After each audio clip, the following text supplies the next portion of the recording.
Tanpa berlama-lama lagi, mari kita lanjutkan ke cerita berikutnya. Setelah mengamati seluruh loteng dengan cermat, Wang Lin menemukan banyak informasi. Pertama-tama, ada 3 orang yang memasuki loteng ini sebelum dirinya. Tentu saja selalu ada kemungkinan orang lain masuk dan menemukan sisa-sisa pembatasan seperti yang dia lakukan. Di antara ketiganya, orang pertama yang muncul adalah orang yang menggunakan 18 pembatasan bunga plum. Orang itu pasti sangat sombong dan hal-hal biasa tidak menarik baginya. Dari pengamatan Wang Lin, tempat di mana barang berharga yang tersimpan, terdapat tanda-tanda 18 pembatasan bunga plum. Setelah orang ini pergi, datanglah 2 orang lagi dan cara mereka menjara harta di sini semakin tidak profesional. Sehingga meja dan kursi diambil oleh salah satu dari mereka. Kesimpulan ini berasal dari tanda-tanda yang dilihat Wang Lin di tanah. Ada beberapa serpihan serbuk gergaji halus pada tanda abu-abu ini, dan jika dia tidak memperhatikannya dengan seksama, maka dia tidak akan menyadarinya. Wang Lin berjongkok lalu menyingkirkan serbuk gergaji dan melihat lebih dekat. Melanggar pembatasan dengan paksa menyebabkan beberapa kerusakan pada meja dan kursinya. Wang Lin segera menyingkirkan serbuk gergaji dan meninggalkan loteng. Ada koridor panjang di belakang loteng dengan pagar giok di sisinya, dan di sisi lainnya ada kolam kering. Ada juga banyak sisa-sisa pembatasan yang telah dilanggar. Di kolam renang, Wang Lin sekali lagi menemukan pola 18 pembatasan bunga plum. Wang Lin dengan hati-hati mengamati sekelilingnya saat dia berjalan melalui koridor. Banyak pagar di istana yang menunjukkan tanda-tanda telah rusak. Semakin dalam dia melangkah, semakin sedikit sisa-sisa pembatasan yang ia lihat. Dan setelah berjalan sejauh 5 km, dia melihat ujung koridor. Di ujung koridor itu terbagi menjadi 3 jalur yang berbeda. Wang Lin berhenti di persimpangan dan dengan hati-hati mengamati ketiga jalan tersebut. Dia perlu menemukan jalan mana yang ditempuh orang yang mengetahui 18 pembatasan bunga plum. Pembatasan orang itu terlalu kuat, jadi jika Wang Lin mengikuti jejaknya, dia tidak akan dapat menemukan harta karun apapun. Orang itu seperti pencuri terkenal yang mengambil semua barang bagus, sedangkan 2 orang berikutnya seperti perampok yang mengambil semua barang yang bisa mereka ambil. Namun kemampuan mereka terbatas, jadi beberapa harta karun yang bagus akan tertinggal. Setelah mengamati dengan seksama ketiga arah, Wang Lin berjalan beberapa puluh kaki di setiap jalan sebelum kembali ke persimpangan. Matanya mulai berbinar dan dia bergegas ke arah yang benar. Meskipun pemandangan masih terlihat sama setelah 1000 kaki, namun Wang Lin melihat pembatasan yang rusak di mana-mana. Semua pembatasan ini dirusak dengan paksa, dan bahkan ada beberapa yang hanya rusak setengah jalan, yang berarti orang itu menyerah. Setiap kali dia menemukan pembatasan yang setengah rusak, dia akan berhenti dan mengamatinya dengan seksama. Dia tidak terburu-buru untuk merusaknya dan akan melanjutkan perjalanan setelah mengamatinya. Jalan setapak di sebelah kanan terus memanjang dan ada juga pagar di sampingnya. Namun di sisi lain pagar itu bukan lagi kolam, melainkan rumpun bambu. Saat dia melangkah maju dengan hati-hati, Wang Lin tiba-tiba berhenti. Kaki kanan yang diangkatnya perlahan kembali ke posisi semula. Dia berhenti sejenak dan ada kilatan pembatasan di matanya. Ada sebuah paviliun sekitar 100 kaki di depannya. Di paviliun itu ada sebuah meja bundar dan 4 bangku. Ada juga sebuah kendi dengan beberapa cangkir di atas mejanya. Mata Wang Lin menyipit dan dia melihat ke sekeliling dengan waspada. Pembatasan di sekitar paviliun masih utuh tanpa ada tanda-tanda pembatasan yang dilanggar. Pasti ada sesuatu tentang kendi anggur di atas meja itu. Aku mengikuti orang terakhir yang menerobos dengan paksa sampai ke sini, tetapi sepertinya dia dihentikan oleh pembatasan di sini. Wang Lin merenung sejenak lalu mundur beberapa langkah. Pandangannya penuh dengan pembatasan saat dia mengamati dengan seksama, dan lambat laun ekspresinya menjadi lebih serius. Jadi ternyata begitu. Pembatasan di dalam pavilion memiliki puluhan ribu variasi yang berbeda. Jika aku tidak dapat mengetahuinya, maka begitu aku berada dalam jarak 100 kaki darinya, aku akan mengaktifkannya. Jika seseorang mencoba menerobos dengan paksa, maka akan sulit untuk mundur, kecuali kultivasi mereka menantang surga. Selain itu, bagian terpenting adalah bahwa pembatasan di pavilion adalah pusat dari semua pembatasan di sekitarnya, dan dapat mengaktifkan semua yang ada di sekitarnya. Itulah sebabnya orang yang datang sebelumnya memutuskan untuk menyerah. Meskipun pembatasannya kuat, jika orang yang bisa menggunakan 18 pembatasan bunga belum datang ke sini, dia hanya perlu meluangkan waktu untuk menerobosnya. Sepertinya aku memilih arah yang benar. Wang Lin menarik nafasnya dalam-dalam dan menunjukkan sedikit kegembiraan setelah dia datang ke sini. Yang dia lihat hanyalah sisa-sisa pembatasan yang dilanggar oleh orang lain. Seolah-olah dia telah memasuki gunung yang penuh dengan harta karun, dan hanya untuk menemukan bahwa harta karun itu telah dibersihkan oleh orang lain sejak lama. Dari apa yang dia lihat sekarang, pavilion ini merupakan gunung yang penuh harta karun. Setelah menahan kegembiraan di dalam hatinya, Wang Lin sekali lagi mulai mengamati pavilion. Dia memutuskan untuk duduk dalam posisi lotus dan mulai mempelajarinya. Pembatasan di sekitar pavilion itu seperti serangkaian jaring yang rapat. Orang normal tidak akan melihat apapun, tetapi seorang ahli pembatasan akan melihat hal-hal dengan sangat berbeda. Semuanya tergantung pada pengalaman mereka dengan pembatasan. Wang Lin duduk selama 3 hari, dan dalam waktu 3 hari ini, garis-garis darah muncul di matanya dan mulai menunjukkan tanda-tanda kelelahan. Aku hanya bisa melihat sekitar 3.000 pembatasan. Aku masih harus menempuh jalan panjang sebelum bisa menghancurkan formasi itu. Namun pembatasan saat ini tidak aktif, jadi banyak perubahan yang tidak bisa dilihat. Saat Wang Lin merenung, dia tiba-tiba mengangkat tangannya. Sinar energi spiritual surgawi langsung berkumpul di jarinya dan diarahkan ke pavilion. Setelah menjentikkan jarinya, dia tidak ragu untuk segera mundur. Dia bergerak sangat cepat sehingga hampir terbentuk bayangan. Saat sinar energi spiritual surgawi itu berada dalam jarak 100 kaki dari pavilion, sinar itu langsung runtuh dan menghilang menjadi bintik-bintik cahaya yang berkilau, seperti melemparkan setetes air ke dalam minyak panas. Seketika sebuah ledakan muncul dalam jarak 100 kaki. Begitu ombak mulai beriak, kekuatan yang dahsyat dan menindas datang dari area 100 kaki. Kemudian kekuatan dahsyat itu melonjak keluar dan segera meluas seperti orang gila. Jika Wang Lin belum siap dan sangat cepat, dia pasti sudah ditelan oleh gelombang ini.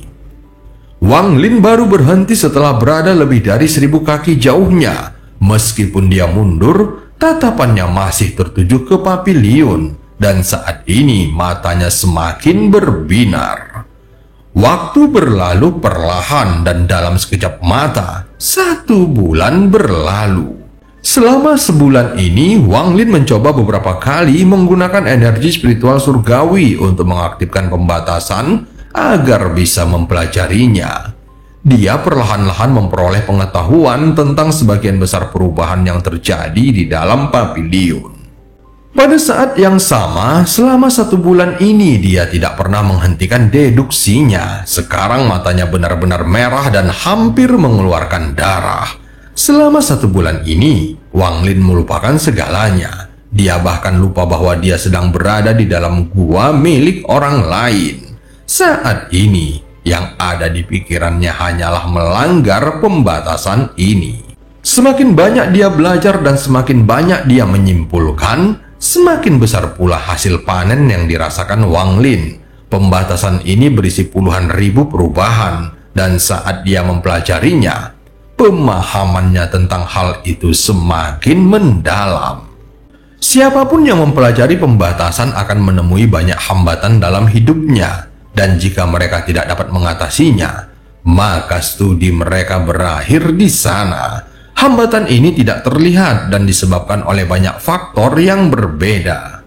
Wang Lin memperoleh banyak hal selama sebulan penelitian ini. Keterampilan pembatasannya juga meningkat pesat. Berbagai perubahan dalam pembatasan memungkinkannya untuk tanpa sadar menerobos kemacetan dan berjalan menyusuri jalan besar di depannya. Pada saat ini, dia memiliki peluang 40% untuk melanggar pembatasan.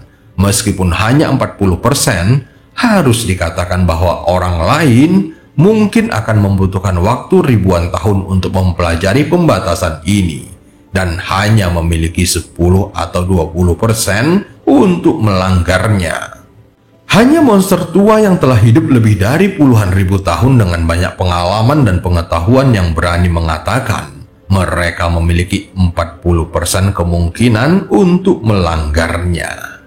Jika orang yang mengendalikan 18 pembatasan bunga belum datang, aku khawatir dia akan memiliki peluang lebih dari 70%. Wang Lin merenung beberapa saat. Dia masih tidak bergerak tetapi terus menyimpulkan. Sebulan lagi berlalu meskipun dia belum menguasai semua perubahan dalam pembatasan itu, namun dia memiliki keyakinan 50% untuk bisa melanggarnya. Pada hari ini, dia berdiri dengan ekspresi serius. Meskipun matanya merah, namun dia tampak bersemangat. Dia segera tiba 100 kaki dari paviliun dan setelah menghitung sebentar, dia melangkah maju.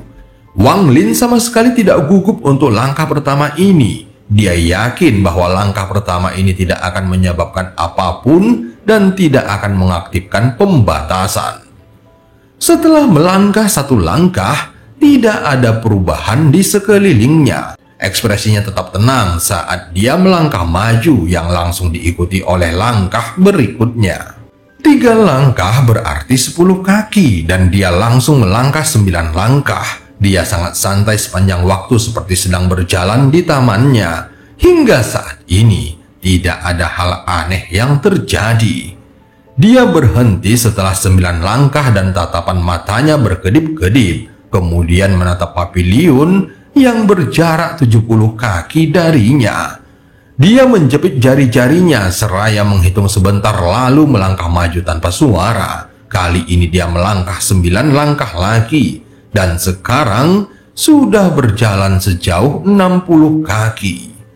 Jarak 60 kaki tidaklah jauh, tetapi Wang Lin membutuhkan waktu 2 bulan untuk menghitung jalur aman melalui 60 kaki tersebut. Setelah 60 kaki, mata Wang Lin menyipit. Dia tidak terus maju melainkan mundur 3 langkah. Lalu dia melangkah ke samping sejauh 9 langkah. Mundur 3 langkah lagi, lalu maju lurus sekali lagi. Dia berputar hampir membentuk lingkaran kecil sebelum mencapai jarak 30 kaki dari paviliun. Ekspresinya tenang karena semua ini ada dalam deduksinya dan 10.000 perubahan itu tersimpan di dalam hatinya. Setiap langkah adalah sesuatu yang telah dihitungnya berkali-kali hingga akhirnya dia yakin. Dia hanya bisa berjalan santai karena dia sangat percaya diri. Wang Lin tahu bahwa jika dia tidak berhati-hati dan mengambil satu langkah yang salah, dia akan menerima serangan balik yang kuat. 60 kaki pertama tidak terlalu buruk, tetapi 40 kaki terakhir akan menjadi bencana baginya dengan tingkat kultivasinya saat ini. Namun itu tidak mutlak dan selalu ada jalan menuju keselamatan dalam pembatasan tersebut. Jika seseorang dapat melangkah ke jalan itu pada saat krisis, maka itu akan menyelamatkan hidup mereka. Ini juga sesuatu yang istimewa dari pembatasan surgawi. Namun, jalur aman ini tidak pernah ditetapkan dan terus bergerak dalam pembatasan tersebut. Selama 2 bulan terakhir, selain mempelajari perubahan pembatasannya sendiri, Wang Lin juga fokus pada menyimpulkan posisi jalur aman. Alasan mengapa dia berputar dari jarak 60 ke 70 kaki adalah karena adanya perubahan jalur keselamatan.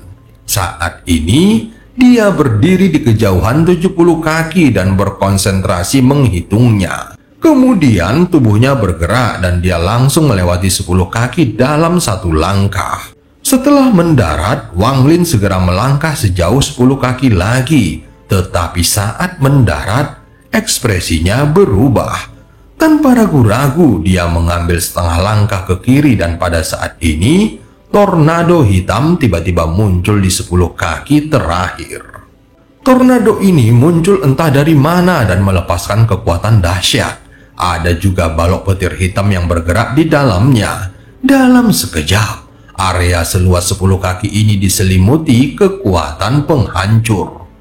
Angin kencang menghantam daerah tersebut dan petir menyambar tanpa ampun. Kekuatan penghancur ini adalah sesuatu yang bahkan tidak dapat ditahan oleh para kultivator Ascendant, apalagi Wang Lin. Terutama petirnya, itu bergerak seperti naga yang dapat menghancurkan apa saja. Sosok Wang Lin terus bergerak dalam badai meliputi area seluas 10 kaki sambil dengan hati-hati mendekat di antara kilatan petir. Setiap langkah yang diambilnya adalah di jalur keselamatan dan kesalahan satu langkah akan berakhir dengan kehancuran jiwa asalnya. Setelah 10 tarikan nafas, tornado itu menghilang seolah-olah tidak pernah ada dan petir hitam itu pun menghilang bersamanya. Tubuh Wang Lin bergerak cepat dan melewati 10 kaki terakhir, lalu mendarat di paviliun. Meskipun dia akhirnya berhasil melewati 10 kaki terakhir, namun dahinya dipenuhi dengan keringat. Saat dia melangkah masuk ke paviliun, area 100 kaki di sekitarnya menyala dan menyinari area di sekitarnya, yang menyebabkan pemandangan langsung berubah. Ketika Wang Lin melihat ke dalam paviliun, awan-awan tampak menyebar dan memperlihatkan area dengan gunung palsu. Ada rumput di mana-mana dan terhubung dengan rumpun bambu yang sudah ada. Perubahan pemandangan itu seakan-akan seseorang baru saja keluar dari pintu kematian dan memasuki dunia lain. Pada saat yang sama, suara tenang datang dari kehampaan dan mendarat di telinga Wang Lin. Melanggar pembatasan, memberimu kualifikasi untuk memiliki gua ini untuk sementara waktu.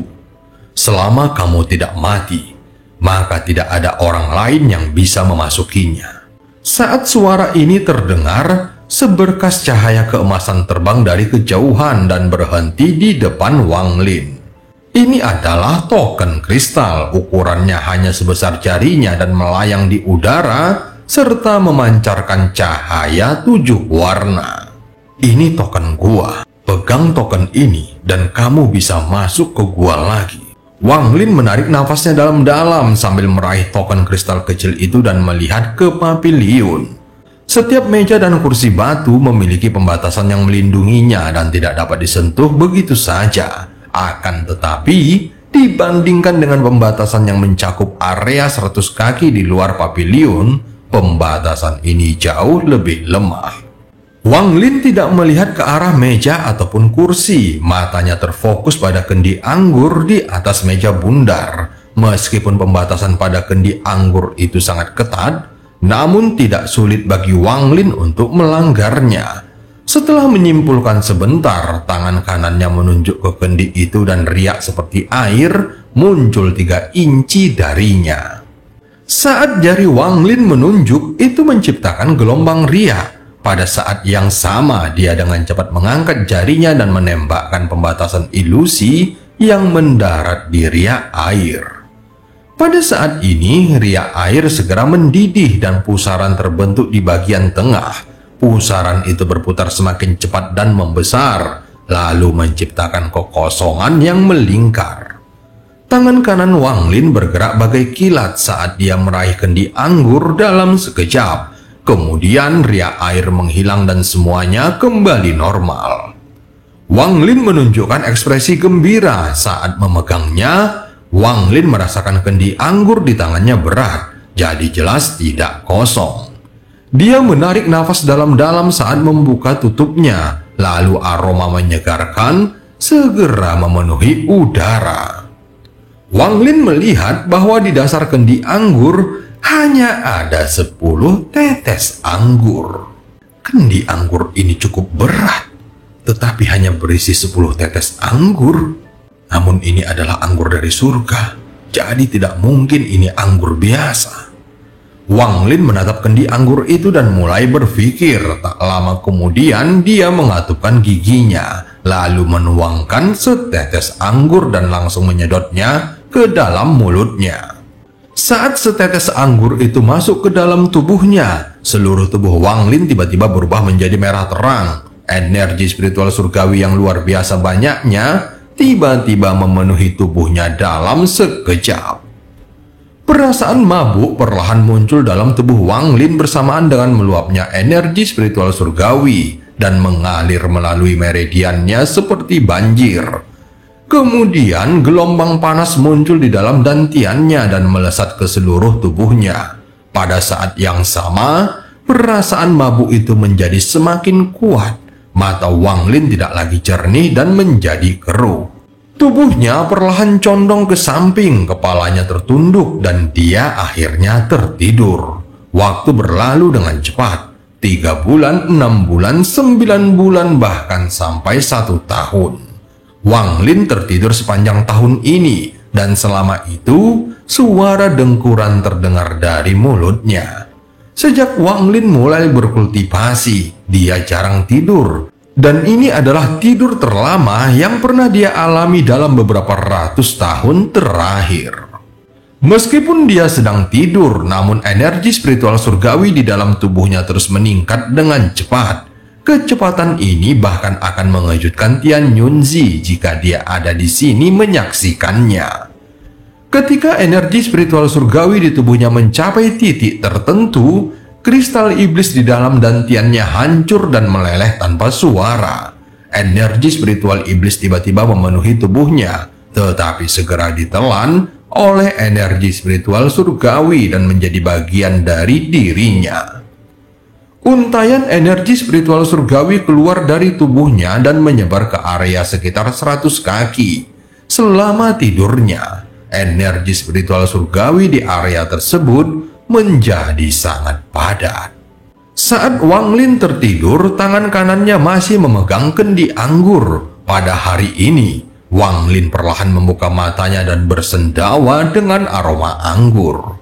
Matanya dipenuhi kebingungan saat dia tanpa sadar melihat ke sekeliling. Tetapi kebingungan itu segera menghilang dan dipenuhi dengan kejelasan. Dia segera berdiri dan menunjukkan ekspresi waspada. Kemudian dia dengan hati-hati melihat ke sekeliling lagi dan perlahan mengerutkan kening saat dia melihat kendi anggur di tangannya. Dia hanya ingat bahwa setelah minum setetes anggur, energi spiritual surgawi di tubuhnya meningkat dan dia kehilangan kendali kemudian tertidur. Berpikir tentang energi spiritual surgawi, dia segera memeriksa ke dalam dirinya sendiri. Setelah memeriksanya, matanya menunjukkan keterkejutan yang tak terbayangkan. Sudah berapa lama aku tertidur? Setelah Wang Lin mulai berkultivasi, sangat jarang baginya untuk terkejut seperti ini. Energi spiritual surgawi di dalam tubuhku telah jauh melampaui puncak tahap akhir transformasi jiwa. Aku hanya perlu lebih memahami domainku untuk melangkah ke dalam ujian hidup dan mati untuk mencapai tahap ascendant. Wang Lin menatap kendi anggur di tangannya dengan tidak percaya. Anggur jenis apa ini? Wang Lin dengan hati-hati memasukkan kendi anggur ke dalam tasnya. Karena merasa masih khawatir, dia mengeluarkannya kembali lalu meletakkan beberapa lapis pembatasan yang kuat di atasnya. Kemudian meletakkannya kembali ke dalam tasnya. Aku harus membersihkan tempat ini sepenuhnya. Pada saat ini, minat Wang Lin terhadap tempat ini mencapai puncaknya. Setelah merasakan kegembiraan itu, Wang Lin merasa sedikit takut. Untungnya, domainku belum mencapai level ascendant. Atau aku akan mulai mencoba menerobos ke tahap ascendant saat tertidur. Sehingga aku tidak akan mampu mengeluarkan kristal ascendant yang diberikan oleh Chou Yi kepadaku. Dan jika gagal, aku aku akan mati dengan sangat menyedihkan. Wang Lin merenung beberapa saat, tetapi matanya langsung berbinar. Dengan tingkat kultivasiku saat ini, tidak ada seorang pun di tahap transformasi jiwa yang sebanding denganku. Sekarang aku hanya perlu meningkatkan domainku untuk mencapai level Ascendant. Lalu aku menemukan tempat rahasia untuk mencapai tahap Ascendant. Ini adalah tempat yang paling rahasia dari semuanya. Jadi begitu domainku berhasil menembus level itu, aku akan kembali ke sini untuk mencapai tahap Ascendant. Segala sesuatu di dunia ini benar-benar bergantung pada takdir. Merupakan suatu kebetulan yang beruntung bahwa aku memasuki tempat ini. Jika tidak, bahkan jika aku memiliki batu giok surgawi, akan butuh waktu bertahun-tahun untuk mencapai keadaan ini. Apakah ini yang manusia sebut sebagai pertemuan yang kebetulan? Wang Lin dalam suasana hati yang baik karena setelah tertidur selama setahun, dia dalam kondisi yang sangat baik juga. Pada saat ini dia bersiap untuk menghancurkan pembatasan di sekitarnya ketika dia tiba-tiba memikirkan sesuatu. Sudah berapa lama aku tidur? Jika aku tidur selama puluhan tahun atau bahkan ratusan tahun, maka semua yang ada di luar sana pasti sudah berubah drastis. Jika memang begitu, lebih baik aku berkultivasi sendiri. Wang Lin merenung sejenak saat berjalan di dalam paviliun. Matanya tiba-tiba menyipit dan pandangannya jatuh ke rumpun bambu di kejauhan. Sudut pagar terlihat di dalam rumpun bambu. Meskipun sebagian besar ditutupi oleh bambu, namun setelah memeriksanya dengan seksama, Wang Lin dapat menemukan beberapa petunjuk. Sebelumnya aku tidak menyadarinya, tetapi ada loteng lain di sini. Ini tampak seperti halaman kuil manusia. Setelah merenung sejenak, Wang Lin tidak pergi memeriksa kuil. Dia mengeluarkan token kristal dan kekuatan jiwanya memasukinya. Segera ada gelombang cahaya dan sosoknya menghilang dari gua. Dalam sekejap, Wang Lin muncul di platform tempat pintu batu itu berada. Namun roh gua telah menghilang tanpa jejak bersama pintu batunya. Kalau saja bukan karena ada bercak darah Yao Sisu, dia pasti sudah curiga kalau ada kesalahan dalam pemindahannya. Wang Lin masih memegang token kristal di tangannya. Selain mantra untuk masuk dan keluar gua, ada beberapa informasi di dalamnya juga. Setelah berpikir sebentar, tubuh Wang Lin melesat keluar dan dengan cepat bergerak di sepanjang jalan naga terhormat.